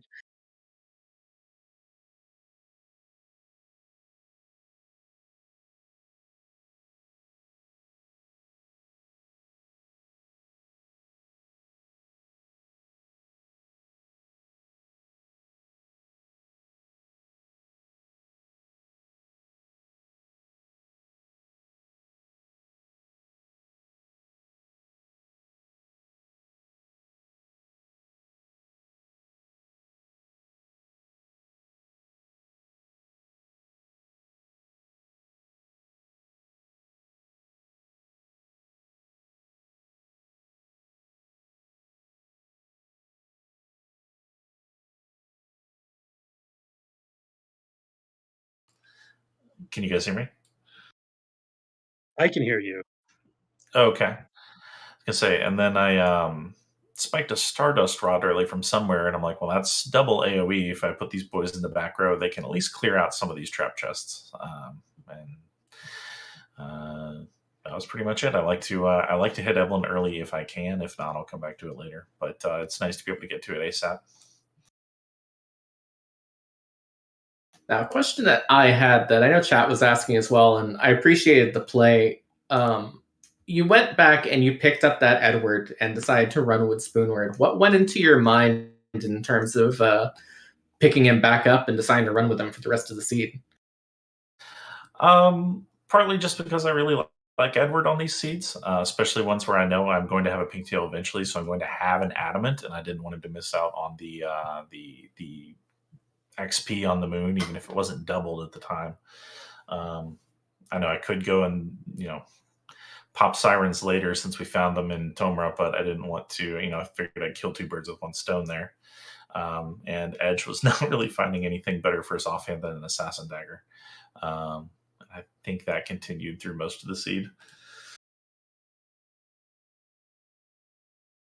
Well, and with today's result, that means this was going to be your last race in the Adamant Cup. And now that it's over, do you have any final thoughts about the event, what you felt about it going thin, and how you did in it? Well, it's pretty funny. This is actually the first race I've been eliminated from twice through sheer coincidences. No, it was good. I enjoyed these flag sets. This is the first time I've really had a lot of play on something with a fewer than max party size. So this is the first time I've really had to get used to using 4 characters, and it's fine. Now it honestly looks a little weird to go see flag sets where people have a full party. I'm like, you can go to 5 in this? No, it's good.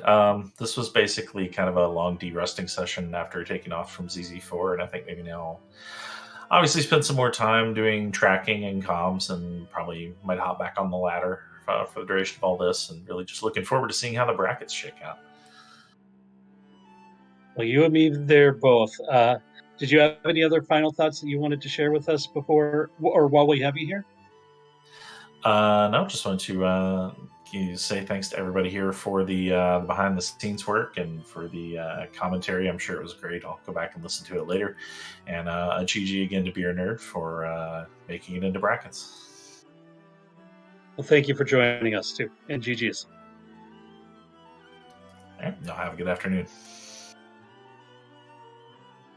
And that was the runner-up in today's race, Stoppable Force. We just watched a really fun race here with Stoppable and beernerd, and that's going to wrap up the group stage of the Adamant Cup.